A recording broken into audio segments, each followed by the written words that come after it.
Olá, sejam bem-vindos. Agora está começando o nosso Mentalidade Protagonistas, hoje com um convidado muito especial. Luciano Pires, ele já empreende na internet há 12 anos. Imagina o que é isso? E ele segue um caminho com muita autenticidade, tem tido um resultado incrível. Vocês vão conhecer um pouquinho da história dele. Então, Luciano, seja muito bem-vinda. Fico muito feliz em receber você aqui conosco hoje. Obrigado, Paulo. Eu estou feliz aqui de ter sido convidada. Eu sei que vocês estão desenvolvendo um trabalho muito legal aí, com gente muito especial conectada, então, para mim, vai ser muito legal aqui passar um pouquinho da experiência. Eu não conto essa história minha aqui, né? Muito bom. Tem gente do Brasil inteirinho aí. Parece até que o Menta está aí junto com a gente. Ele está aí? Tá, o Menta está aqui falando direto lá do Cairo, no Egito, todo mundo acompanhando pelo Instagram a visita dele em Israel e lá no Egito, e se divertindo com ele, com o olhar dele para esse mundo. Para mim é um prazer aí estar recebendo o Luciano. Esses dias a gente gravou o Leadercast, que vai para o ar daqui a uns dias, e acho que ele tem muito a ensinar aí para os nossos protagonistas de como criar um modelo de negócio que é realmente inovador. Acho que o pessoal está muito afim aí de ouvir a sua experiência e ver como pode aprender com essa tua trajetória, Luciano. Legal, feliz de dividir isso com vocês. Maravilha. Então vamos lá, Luciano, passo a bola aí para você compartilhar aí, então, um pouquinho dessa sua experiência ao longo desses 12 anos com do comunicador e jornalismo e comunicação, que tem sido, vamos dizer assim, né, tem se visto na obrigação de se reinventar. Então eu queria que você compartilhasse aí um pouquinho dessa história com a gente. Maravilha. Eu vou ficar meio de lado aqui para vocês, tá? Porque esse setup que eu coloquei aqui é o meu setup de gravação dos meus vídeos, então como eu tenho uma interação um pouco diferente nos vídeos aqui, eu não preparei ele de forma diferente para falar para a câmera e ficar aparecendo lá. Então eu estou virado para o meu setup aqui. Já deixou o neguinho babando aí. Já tem neguinho Felipe babando, né? Não, ele não tem um computador, né? Ele tem um cockpit que coordena tudo. Isso aqui é baseado em produtividade. Então, o que eu tenho aqui? Eu tenho 2 computadores, eu tenho na minha frente aqui um laptop com 2 telas e um desktop gigante aqui com uma tela de 49 polegadas. Aqui é uma tela única, né? Um ultra widescreen. Na beirada aqui uma outra tela, os 2 são no mesmo computador. Isso aqui eu montei isso aqui para produtividade, né? Então, o que acontece? Eu consigo abrir uma área de trabalho aqui e separar nessa área tudo que eu preciso usar sem baixar, sem ter que estar abrindo e fechando o programa, abrindo e fechando janela. Elas estão todas abertas aqui na frente. Então, no final do dia, cara, você perde trocando daqui ali, faz uma diferença brutal. Há um mês atrás, eu troquei as 3 telas que eu tinha por essa tela grande aqui, e a diferença em ganho de produtividade assim olha, é da TV preto e branco para a TV a cores. Então, se você tiver a chance, cara, bote um desse aí, porque para quem produz conteúdo é uma coisa fenomenal. E você sabe que eu ia falar isso, né, Luciano? Nesse mundo digital, a gente tem que aprender a usar ferramentas adequadas. Às vezes a gente fica economizando ou não investe tempo na pesquisa das melhores ferramentas e a gente acaba muitas vezes não atingindo o resultado por conta disso. A Mônica, que já chegou aqui, que também está participando, e com certeza ela que tem curso de inglês pela internet, curso de japonês pela internet, vai aprender muito com você aí, Luciano, compartilhando um pouco da sua experiência no Café Brasil.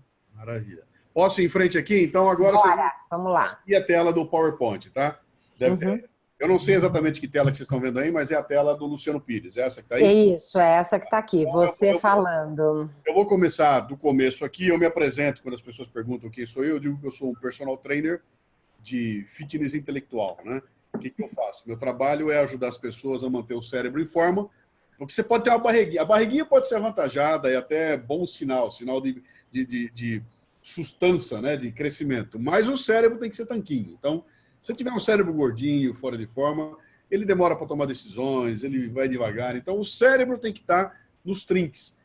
E eu, há um bom tempo atrás, pensando naquilo que eu estava fazendo, eu entendi que o que eu fazia era ajudar as pessoas a manter o cérebro em forma, a desenvolver a capacidade de julgamento e tomada de decisão. Por isso eu me coloco como um personal trainer de fitness intelectual. Desenvolvo meu trabalho distribuindo aquilo que eu chamei de iscas intelectuais. E aqui já começa uma palhinha para vocês, né, que foi um processo todo de definição do que eu faço. E recentemente eu descobri que tudo isso que eu fiz aqui está descrito no livro Antifrágil do Taleb, né? O que ele contou no livro ali, eu acabei de ler o livro e falei, cara, esse cara vem me visitar. E ele acabou colocando e descrevendo teoricamente aquilo que eu já fazia na prática, né? Essa é umas dicas, a dica das iscas intelectuais, é aquela que eu fui me situar para falar, cara, a hora que eu me colocar no mercado como um gerador de conteúdo, eu tenho que me estabelecer muito bem para criar uma expectativa do tamanho que eu posso entregar. Então, eu não posso me colocar como o mega blaster fodão de não sei o quê. Eu não tenho doutorado, eu não sou cientista, eu não sou porra nenhuma. Eu sou um cara de comunicação que tem uma experiência de vida muito grande e que aprendeu uma porrada de coisa e que quer dividir com as pessoas, né? Então, eu fui buscar esse gancho das iscas intelectuais porque isca não mata a fome, isca abre o apetite. E aí, quando eu defini o que eu fazia, ela falou, cara, eu sou um cara que distribui iscas intelectuais. Quem me procura não vem aqui para ter uma aula de filosofia que vai ensinar Platão. Eu posso até apresentar Platão para você, mas se quiser mais, vai ter que ir atrás. Não vai ser comigo, né? Então, o que eu faço? Eu levanto a bola, mostro aquela coisa que existe, digo como é que aquilo impactou em mim e dou a dica. Cara, você quer mais? Vai atrás, né? Você ouve o meu programa de um podcast, tem uma música maravilhosa de um artista que você nunca ouviu. Se você gostar, vai atrás. Eu vi um trecho de um texto de um autor muito legal, que se você gostar, vai atrás. Então, eu costumo dizer que o trabalho que eu faço é só uma parte dele. Eu diria que eu entrego 70% da minha obra pronta, os outros 30% é na cabeça das pessoas que termina. Então, o que elas fizerem com aquela isca que eu mandei é que vai decidir se elas vão voar mais ou não. Você pode ouvir aquilo, não concordar com nada, deixar para lá, ou pode despertar o interesse, morder a isca, e aí mergulhar um pouquinho atrás, né? Para chegar nisso, cara, tomou tempo, viu? Tomou bastante tempo, né? Bom, eu vou trazer vocês aqui hoje um trechinho de uma apresentação que eu fiz há um tempo atrás, chama-se Wão e o Inho. Vocês vão entender por que o nome dela é Wão e o Inho. E eu começo essa apresentação dando um pouquinho no meu background, né? O que eu tenho? Eu tenho 17 anos de educação formal, 26 anos como executivo, empreendedor, fiz viagens muito malucas pelo mundo afora. Eu escrevi durante muito tempo na minha vida, nasci como cartunista, meu negócio era o cartoon, e um belo dia, lá pelos 40 anos de idade, eu olho para trás e reparo que eu já estava fazendo um trabalho muito legal de geração de conteúdo e distribuição do jeito que dava. Eu estou me referindo a 1999, ano 2000, alguma coisa assim, que foi quando eu comecei a gerar conteúdo e distribuir conteúdo com constância. Então, toda semana, um artigo publicado e colocado, distribuído por um banco de e-mails que eu tinha, que eu mandava da forma mais idiota possível. Assim, 300 nomes, fazia um e-mail e mandava um e-mail para os 300. Não tinha nada de ferramenta de disparo, nada disso, né? Foi assim que começou tudo, porque eu achei que eu tinha um conteúdo legal que eu podia trabalhar ali. E quando eu mexi nesse conteúdo, eu vi aquilo que está ali, cara. Eu estava ajudando as pessoas a ampliar o repertório para melhorar a capacidade de julgamento e tomada de decisão. Então, no meu ponto de vista, 100% dos problemas que a gente encontra hoje em dia, em qualquer lugar que você for, é um problema de julgamento e tomada de decisão. O sujeito não tem elementos, ele julga como pode, toma a decisão errada e quebra a cara, né? E até para encontrar elementos para tomar a melhor decisão, ele também tem que fazer um julgamento. Então, é sempre que escolha eu vou fazer, a minha vida é baseada em escolhas, e se eu não refinar a minha capacidade de ter as melhores escolhas, eu vou estar quebrando a cara aí, não importa quão bom eu seja, sabe? Esse é um problema que bate no segurança da empresa, que barra o presidente e não deixa o presidente entrar porque não conhece o presidente, até o presidente da empresa que tem que tomar decisão sobre investimento pesado e tudo. Tudo é julgamento e tomada de decisão, né?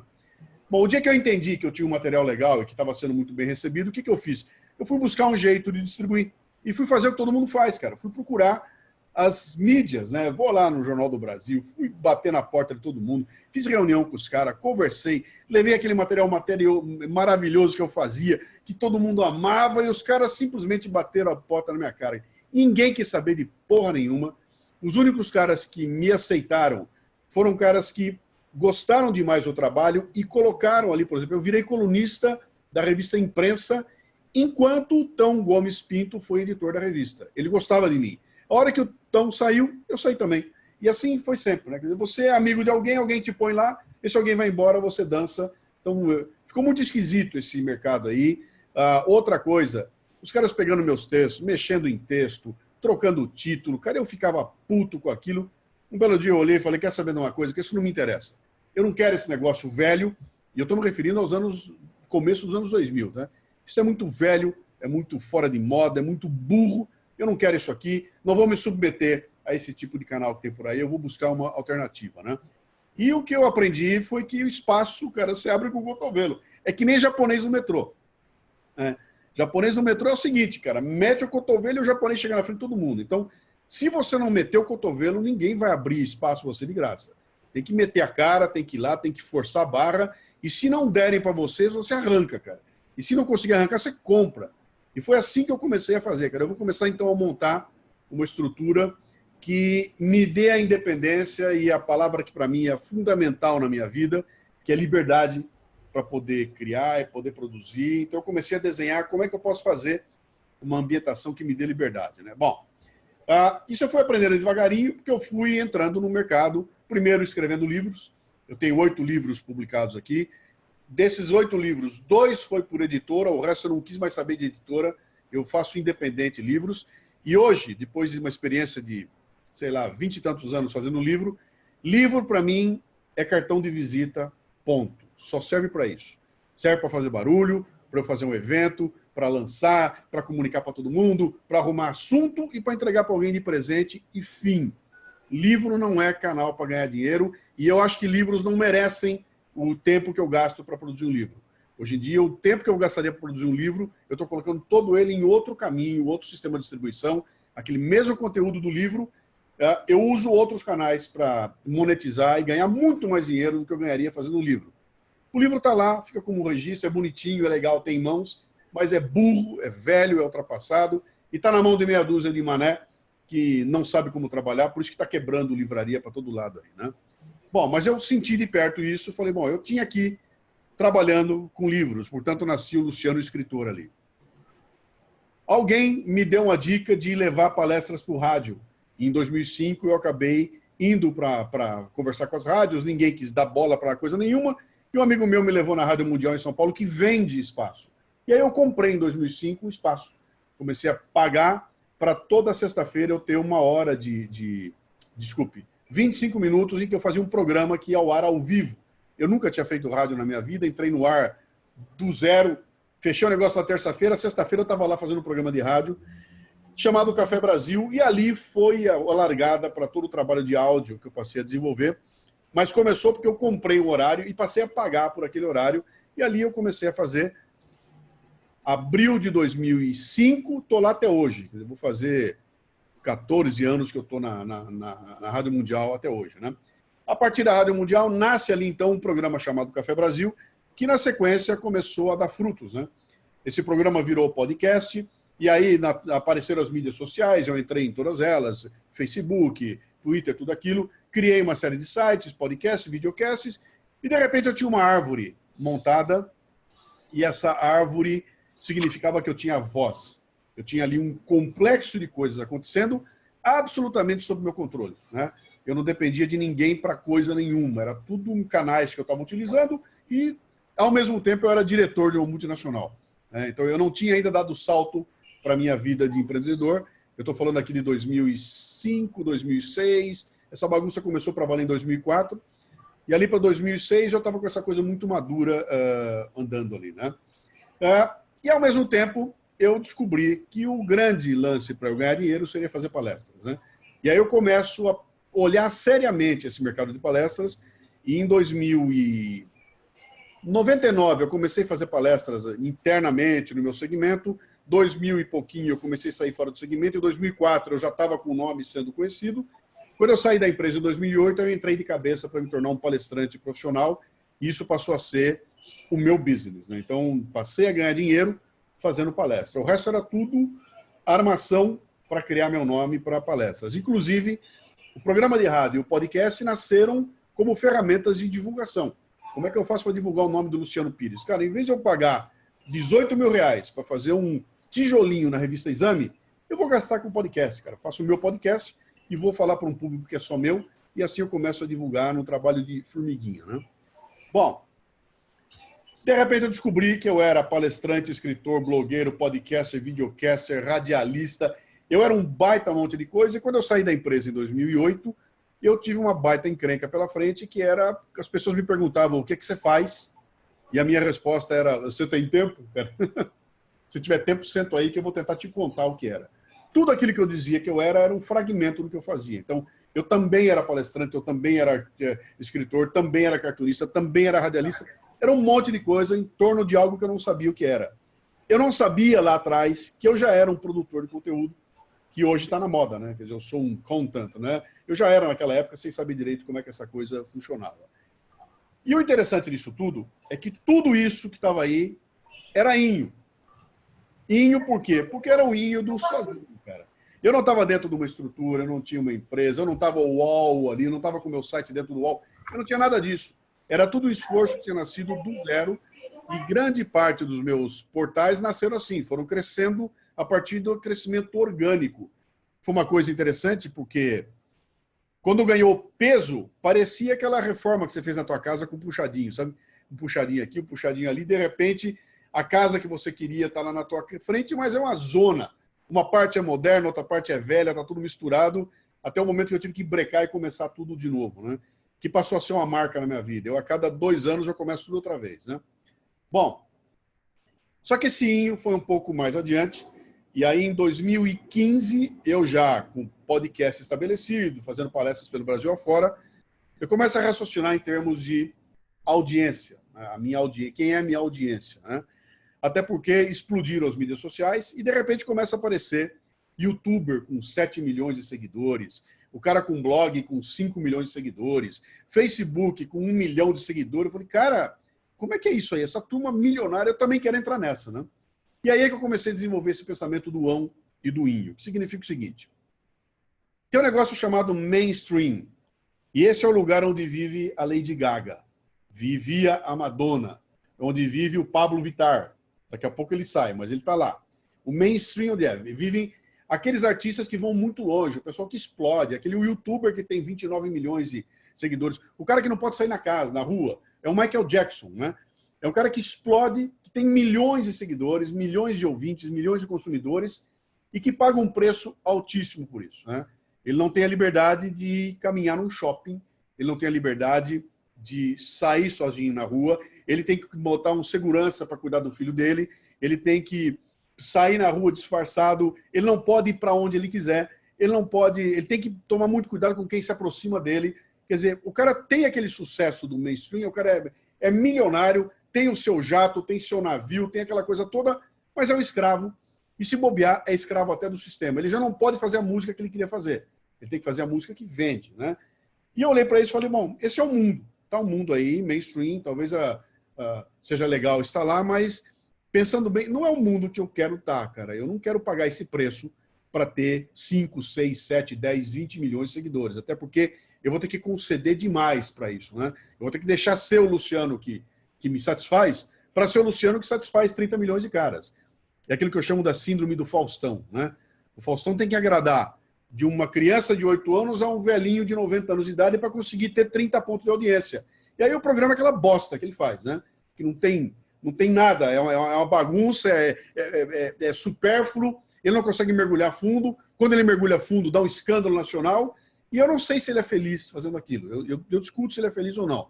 De qualquer forma, aquilo não me interessava, né? O outro ponto é, embaixo do mainstream, tem um negócio chamado underground. Onde é que é? Aí é onde vive aquele músico que dirige o Uber para poder pagar as contas dele. É onde vive aquela dançarina maravilhosa que atende, que é garçonete num bar para poder pagar as suas contas. É onde vive aquele escritor maravilhoso que é advogado e que faz da vida dele a advocacia, senão ele não paga as contas dele, né? É onde vive aquele pessoal que está por baixo, que não tem grandes seguidores, que é a turminha do underground que está ali, que também paga um preço muito alto por isso. Ele não consegue sair dali, não consegue evoluir.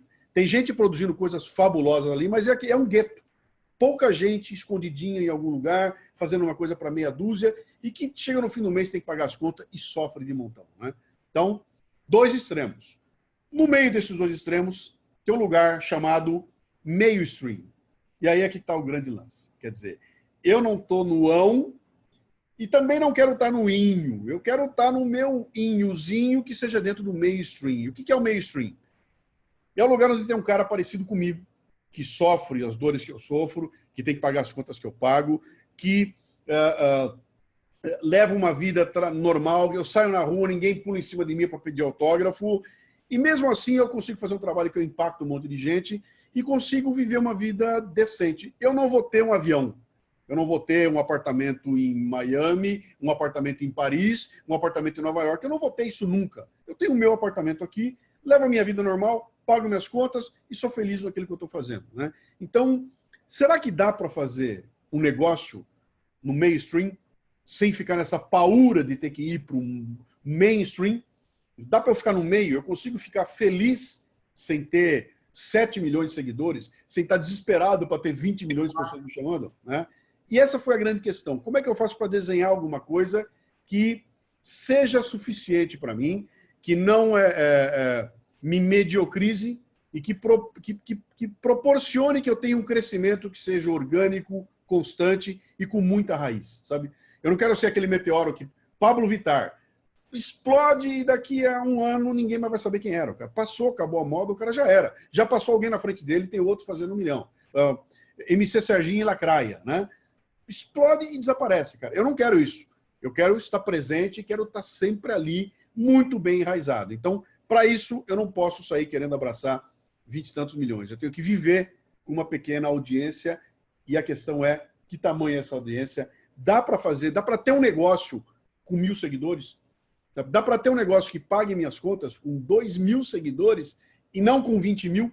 Então eu comecei a desenhar como é que eu ia fazer esse negócio funcionar. Bom, peguei aquela minha árvore ali e fui trabalhar essa árvore e eu descobri que eu estava monetizando essa minha árvore da forma normal, como todo mundo faz. Então, eu ganhei dinheiro fazendo palestra, dá um bom dinheiro, mas é absolutamente desgastante, enche muito o saco, porque eu sou um cara que tem que...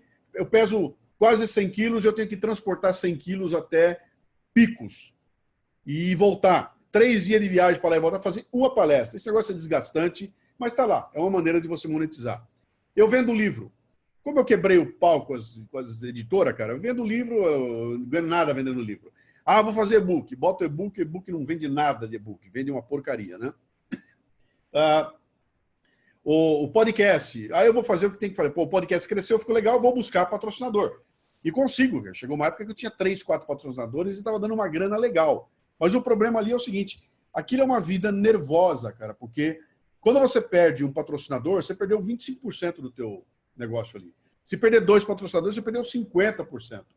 E não é fácil buscar um patrocinador. Então você estava sempre na mão dessa discussão de ir atrás desses caras. Cara, era um negócio infernal. E o meu business, então, ficou meio parado. De repente, chegou uma época em que 70% do meu negócio era palestra e 30% era o restante, e esse 30% não crescia, porque ele tinha limitações. Se eu tiver com a minha pastinha indo vender podcast para anunciante, eu não estou criando podcast, eu não estou criando palestra, eu não estou palestrando, né? E ter alguém, pagar alguém para fazer isso, eu tentei 5, 6, 7 vezes e quebrei a cara em todas, né? Então, eu falei, cara, para o modelo que eu quero, essa coisa não funciona, eu vou ter que buscar uma outra saída. E aí, então, eu começo a me organizar para essa outra saída. E eu dividi em algumas coisas. Dividi em produção e conteúdo, em marketing e distribuição. E a parte de produção e conteúdo, que é aquilo que eu chamo da minha fabriquinha, né? Que era, a questão era a seguinte, como é que eu faço para produzir um conteúdo na velocidade que me satisfaça? Que não é baixa, cara. Eu produzo conteúdo que nem um maluco, né? Como é que eu faço para produzir conteúdo sem depender? Eu não quero ter que estar quarta-feira na produtora do Zé, às 2 horas da tarde, esperando chegar o iluminador, para depois poder gravar a hora que eles puderem, para depois deixar lá para o Zé editar, e o Zé vai mandar para mim editado, eu vou revisar, ele vai ter que corrigir. Cara, isso é uma merda. Eu não quero ter que depender de alguém para fazer o meu site. Cara, eu preciso trocar um banner, manda para o cara. O cara me encheu o saco. Não dá, eu não queria isso, eu quero independência. Eu preciso de independência. Então, Eu comecei a desenhar uma fábrica que me desse independência. Cara, eu escrevendo, eu sou independente. Agora, e para publicar o que eu escrevi? Então, a primeira ideia, cara, eu vou chamar alguém para criar um site para mim e essa pessoa publica para mim. Não, cara. Eu posso até chamar alguém para criar um site, mas quem tem que publicar sou eu. Quem cuida disso sou eu. E tem que ser muito rápido e muito fácil. Então, como é que eu desenho um site que me abasteça esse tipo de coisa, né? Como é que eu distribuo o podcast sem ter que ficar recorrendo aos malucos? Então, eu comecei a desenhar uma área assim. E a primeira coisa que ficou claro para mim é que eu tinha que pensar onde é que eu ia produzir isso. E aí eu faço um investimento em 2015 e construo para mim um estúdio. Um mini estúdio, fica na sala do lado da minha aqui, tem 3 por 3 metros, mas é um estúdio altamente profissional, cara. Todo blimpado, todo lindo, maravilhoso, com uma captação de som excelente, captação de imagem excelente e absolutamente autossuficiente. Eu entro ali, aperto 2 botões e eu saio gravando. O Menta viu como é que funciona. O Menta chegou comigo, sentou na minha frente lá, apertei 2 botões, começou a gravar e vamos embora, né? E depois um editor meu pega isso aí, edita e me entrega esse material pronto. Mas o que foi que eu ganhei com isso? Eu ganhei uma flexibilidade fabulosa, onde eu tenho a hora que eu quiser tá à minha disposição. Se eu quiser trabalhar no sábado, no domingo, na segunda, eu venho e faço, pinto, bordo. Se eu tiver uma ideia agora, eu entro ali, gravo o vídeo. Daqui a 40 minutos esse vídeo está aqui na minha frente editando e daqui a 2 horas eu estou com ele subindo e botando e publicando nos canais de publicação, né? E aí vem a turma e fala, pô, mas esse teu vídeo aí podia estar com a iluminação melhor, não podia? Podia, cara, podia, mas está no ar, tá? Esse teu logotipo aí podia estar mais bonito, não podia? Podia, cara, mas está publicado. Pô, esse banner que você fez podia estar mais alegre, podia, mas já está no ar, cara, entendeu? Então, tudo aquilo que os caras veem, podia, significa que eu teria que ter mais um passo na produção. Então, eu prefiro abrir meu PowerPoint aqui, criar um logotipo, publicar agora e botar no ar o logotipo já, do que levar 15 dias até alguém me produzir o logotipo, trazer para mim, eu não gostar, mandar mudar a cor. Cara, eu passei dessa fase, não dá mais, eu não tenho mais saco para isso. Já fui esse cara que produziu isso para terceiros e hoje eu estou do outro lado da ponta. Então é o seguinte, cara, se vale a pena fazer nas coxas. Bota essa merda no ar. E para mim eu adotei o seguinte, faça simples, publique, deixa as pessoas usarem e aí você sofistica. Entendeu? Então, cara, eu vou publicar o que é um PDF feito na minha máquina aqui. Põe no ar, cara. Deixa as pessoas irem usando e aí você olha para aquilo e começa a melhorar, vai sofisticando. Isso é a internet. Isso é trabalhar online. O online não tem nada definitivo, não tem nada pronto, cara. Tá tudo movimentando, tá tudo andando. Então, aquele errinho que eu cometi ontem, eu corrigi agora, cara. O texto que eu botei no ar e tinha um erro, eu já corrigi o erro. Cara, faltou uma ilustração, amanhã eu ponho a ilustração. Então, eu não perdi o medo de publicar, que aí tem uma diferença brutal. Quer dizer, eu não posso fazer um livro assim. Eu não posso editar um livro e publicar 1000 exemplares de um livro com uma cagada dentro do livro. Porque eu não tenho como recolher, né? Publicou, acabou. Agora, na internet eu posso fazer o que eu quiser, cara. Eu boto uma cagada no ar agora e tiro em 5 minutos e corrijo aquilo. E aí quem vier novo vai andando. Então, essa dinâmica toda foi o que eu passei a incorporar para o meu negócio. E na minha cabeça é o seguinte, cara, faça rápido, ponha no ar agora, de maneira aceitável. Depois você parte para fazer o ótimo. E aí você pode gastar dinheiro, pode investir, mas bota no ar. E aí, quando eu perdi esse medo, cara, isso aqui virou uma fábrica de publicação de materiais, né? Bom, sozinho, baratinho, rapidinho, simplesinho, tudo inho, e no fim acaba saindo um monte de materiais aqui que as pessoas pensam que eu tenho uma produtora, que eu tenho um time comigo, não tem time coisa nenhuma, cara. Tem uma estrutura montada para eu apertar um botão e já detonar produzindo material. Então, até a forma como eu faço hoje, quando eu sento para criar o meu primeiro podcast, que é o Cafezinho, ele tem 2 minutos e 40. Então eu vou escrever um texto de 2 minutos e 40. Eu já sei que esse texto será um capítulo de um possível livro meu lá na frente. Eu sei que esse texto vai ser a abertura do podcast Café Brasil, que tem 40 minutos. Eu sei que esse texto vai dar um post no Facebook. Eu sei que esse texto vai dar um trecho de uma palestra minha. Então, ele já nasce sabendo de toda essa saída para todos os lugares que vai. Então, não é aquela história de um maluco produzindo 1000 coisas. Eu produzo uma, já pensando em todos os frutos que ela vai me dar. E aí, com isso, eu ganho produtividade de uma forma brutal. Quem me vê, cara, mas como é que você consegue publicar tanta coisa? Cara, não é tanta coisa. É a mesma coisa. Só que ela sai já pensada em cada um dos seus pontos lá, né? Bom, Para o marketing, o que eu fiz? Eu simplesmente organizei o que eu chamo do meu ecossistema. Então, o que eu fiz? Cara, o meu podcast Café Brasil, o podcast Cafezinho, o Portal Café Brasil, o podcast Leaderclass, a palestra, mídias sociais, e-mail marketing, tudo isso que eu já tinha esparramado, eu comecei a conectar, né? Então, como é que eu faço para que uma coisa fale com a outra? Então, o podcast vende minhas palestras. Nas palestras, eu vendo o podcast, né? O e-mail marketing conta o que está acontecendo e joga o pessoal para dentro do portal. O portal joga para dentro do Café Brasil Premium. Quem está no Café Brasil Premium recebe os materiais que eu produzo. Então, tudo isso aqui está conectado e é aquilo que eu chamo de um ecossistema, né? Quem tomar contato comigo, escolhe o jeito que quer me consumir. Você quer assistir uma palestra minha, você quer ver um vídeo meu, você quer ouvir um programa meu no rádio, você quer ouvir um programa na internet, você quer ler um livro, você quer ver um texto, você quer ver o Facebook, vai onde você quiser. De alguma forma, eu estou por ali com esse conteúdo que eu estou produzindo numa fonte só de produção, né? Isso aqui me deu um baita do impulso, porque eu acabei penetrando em vários tipos de públicos, né? Eu falo com públicos de todos os lados e consigo entender cada um deles. Tem um público lá, tem 250 mil seguidores lá no Facebook, que são completamente diferentes de quem ouve o meu podcast na outra ponta. Então eu tenho que entender como é que o meu conteúdo vai para esse público. O público do Facebook é nervoso, cara, é briguento, xinga, é um horror, é politizado. O do podcast é mais light. Então eu estou trabalhando com todas essas fontes. E no fim, o que é que eu consigo? Eu consigo criar uma marca, Luciano Pires, ali, que acaba revertendo em gente me contratando para fazer palestra, em patrocinadores e assim vai, né? Bom, quando eu olhei para esse ecossistema e falei, cara, legal, tá legal, e de acordo com a velha economia, eu entendo como fazer dinheiro com isso aqui. Se eu encontrar alguém disposto a botar um anúncio aqui, eu ganho dinheiro. Se eu encontrar alguém disposto a me pagar para disparar um e-mail marketing, eu também ganho dinheiro, né? Tem várias formas de ganhar dinheiro. Mas aí eu falei, eu quero um passo a mais. E se eu conseguir convencer as pessoas que me consomem para que elas paguem pelo meu conteúdo, né? Então eu não quero um patrocinador me pagando, eu quero o cara que me escuta o podcast pagando para ouvir o podcast. O que é um choque tremendo, porque pela cultura do brasileiro, cara, aquilo que você pode baixar de graça na internet não tem cabimento pagar. Essa era a cabeça de 2013, 2012, quando eu comecei a tocar nesse assunto. Então eu fiz um programa comentando, e aí, cara, e se vocês pagassem para ouvir podcast? Meu, quase vieram me apedrejar na minha casa, porque isso é um absurdo, isso não se faz, isso não existe. Eu comecei a desenhar, então, um sistema onde eu pudesse ter um grupo de ouvintes que gostasse tanto do que eu produzia, que concordassem em pagar por aquilo. E aí, em vez de um patrocinador do qual eu dependo de 25% do meu negócio, eu teria 1.000 assinantes que, se um for embora, eu não vou sentir nada, né? Um patrocinador meu, se sai fora, me arrebenta no meu negócio.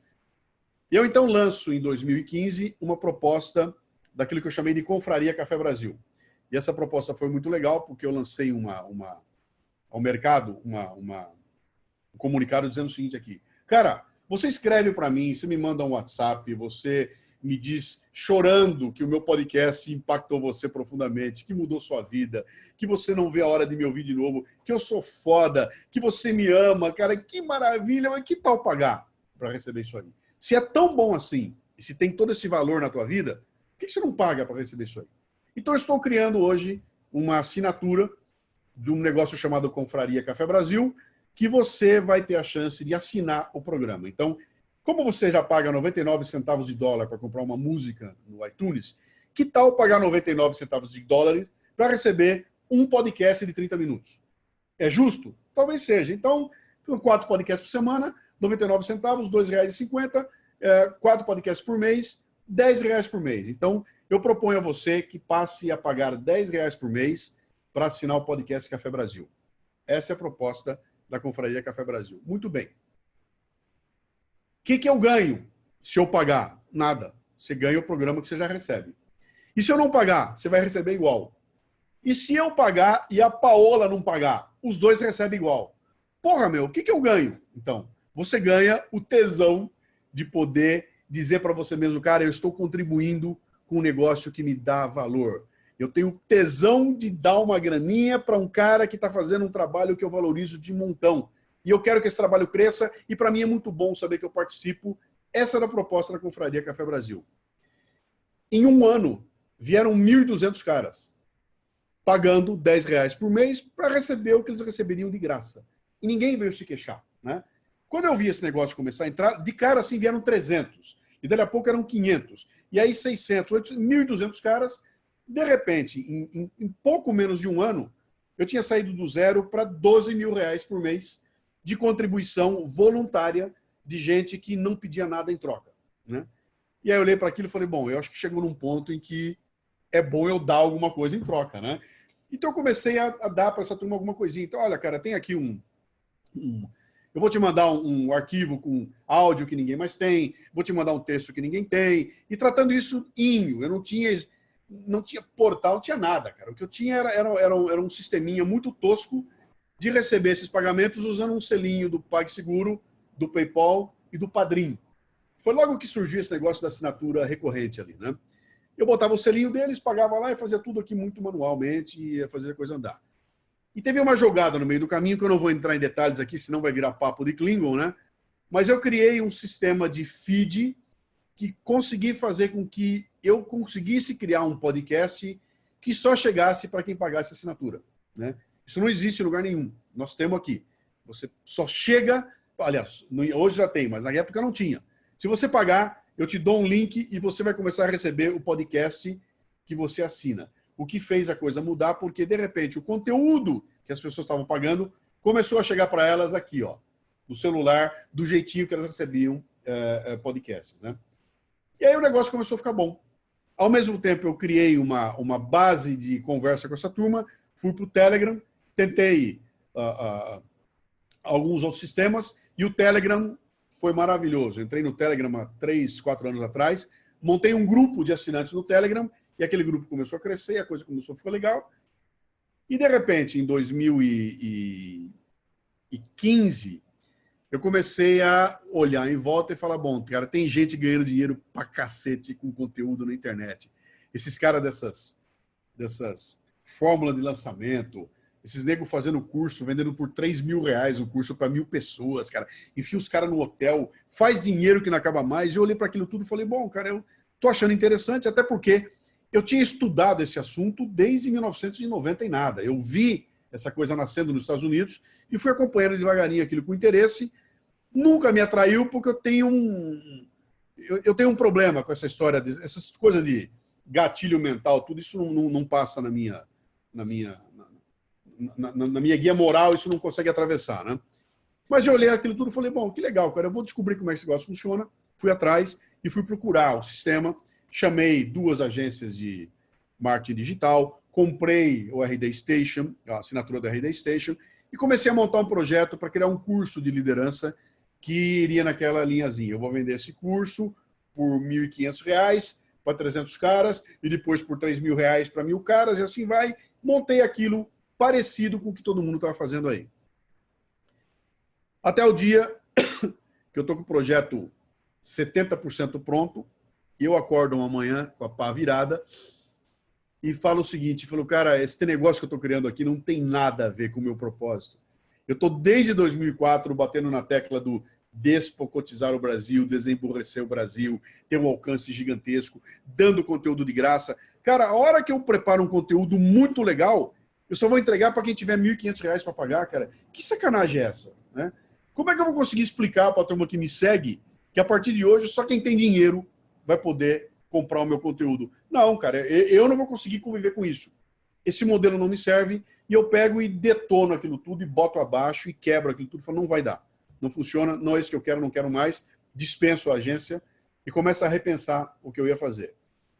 E aí eu olho para a Confraria Café Brasil e falo, bom, eu tenho 1.200 caras me pagando R$10 para não ganhar nada. E se eu der alguma coisa e cobrar um pouco mais caro? Começa então a nascer uma outra concepção, que seria um ambiente onde as pessoas vão para buscar mais conteúdo do que aquele que eu já dou gratuitamente. Então, eu escuto o teu podcast, gosto demais do podcast e acabo de descobrir que tem um outro lugar que tem muito mais coisa produzida pelo cara que faz esse podcast que eu amo. Só que para entrar nesse lugar eu vou ter que pagar alguma coisa. E eu comecei a desenhar um conceito, então, do Café Brasil Premium, né? Iria nascer ali um ambiente que eu não sabia direito como é que era. E aí eu tive uma sacada no meio do caminho que tem a ver com uma mania que eu tenho, que eu aprendi quando era criança, cara. Eu quando comecei a ser cartunista, eu era molequinho lá em Bauru, estava fazendo cartoon, 1974 isso, fazendo 73, fazendo cartoon, e um conhecido meu veio para São Paulo e fez um estágio no Maurício de Souza. E voltou para Bauru fazendo cartoon, só que o cartoon que ele fazia, cara, era igualzinho o Maurício de Souza. Os bonequinhos dele tinham a cara da Mônica, tinha a cara do Cebolinha. E eu fiquei horrorizado com aquilo, falei, cara, esse cara não tem personalidade. Ele foi fazer foi lá para fora, entrou na sombra do Maurício de Souza e voltou o Maurício de Souza. Eu não quero isso para mim, de jeito nenhum. Por isso eu nunca na minha vida eu vou entrar embaixo, eu vou ficar na sombra de ninguém. Eu vou querer levar a minha personalidade sozinha. Então, quando eu fui montar meu projeto, eu falei, cara, eu não vou participar do ambiente de ninguém. Eu não vou entrar no Hotmart, eu não quero buscar as coisas que estão prontas aí. Eu quero a ferramenta me interessa, mas o ambiente não. Eu não quero botar o meu negócio num ambiente que pode mudar a regra amanhã. Eu não quero botar todo o meu negócio no Facebook, numa página que amanhã os caras tiram do ar e eu dancei. Eu quero ter a minha independência. Então, olhando para isso, eu falei, como é que eu vou criar independência para esse meu projeto, né? Olhei, tinha 1000 opções no mercado, e eu falei, eu vou esquecer isso tudo e vou procurar fazer a inversão do jogo. O que eu fiz?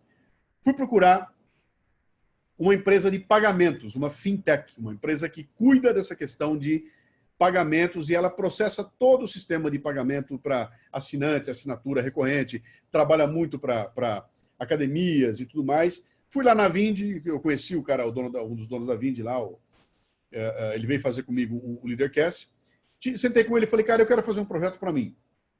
Vou fazer com você como a minha máquina de gestão de pagamentos. Me indica você quem é que pode fazer o site para mim. Então eu inverti o jogo. Em vez de eu ir mandar fazer o site para depois procurar o cara do pagamento, eu fiz ao contrário. Eu fui no cara do pagamento e ele me deu a dica de quem procurar. Me indicou os meninos lá de Natal, que estavam fazendo um trabalho legal. Eu chamo os meninos aqui, entro em contato e falo, cara, eu quero fazer um negócio assim, assim, assado. E eles começam a desenhar para mim o material. Essa molecada é a molecada da Mobster, que depois virou Hits, depois virou Signup. A Signup foi vendida agora, está na NetShowme, né? E esses meninos sentaram comigo aqui e a gente desenhou uma parceria que é aquela que eu amo fazer, cara. Os meninos tinham maior interesse em vir para São Paulo para expandir o negócio deles e viram em mim a chance de fazer um balão de ensaio e eu me tornar o divulgador do projeto deles. Portanto, eles sentaram na minha frente, desenharam para mim o projeto e falaram, cara, vai ser parceria, tá? O que custaria 70 para você vai custar 15, né? E eles pegam e criam para mim, então, um ambiente que a gente vai tateando para ver o que iria nascer ali. Nasce, então, o conceito do Café Brasil Premium, que o que eu vou mostrar para vocês aqui é o que ele é hoje já, né? Então, Luciano, só para questão de tempo, nós já estamos com um pouquinho mais de 40 minutos, então só como a gente tem a preocupação do timing aqui para você poder parametrizar, tá? Eu vou correr aqui, ó. Então, o Café Brasil Premium eu faço hoje distribuindo conteúdo de várias formas. Eu produzo podcasts, videocasts, eu produzo sumário de livros, eu faço um monte de material que eu publico todo mês, o assinante recebe esse material todo. Diga-se de passagem, o Ricardo Paro, que faz parte aqui dos protagonistas, que é seu assinante lá do Café Premium e adora os resumos de livros e é um big fã seu. Tá aqui com a gente. E aqui eu usei toda a tecnologia que eu conheci de podcast, tudo aquilo que eu sabia de podcast, eu coloquei aqui. Então, ali você escolhe. Eu quero ouvir o texto, eu quero assistir o texto, eu quero ler o texto, eu quero baixar, imprimir, eu quero botar no meu celular. Tem toda essa flexibilidade ali, né? Essa é a cara do ambiente. E aqui uma coisa interessante que todo mundo vai perguntar.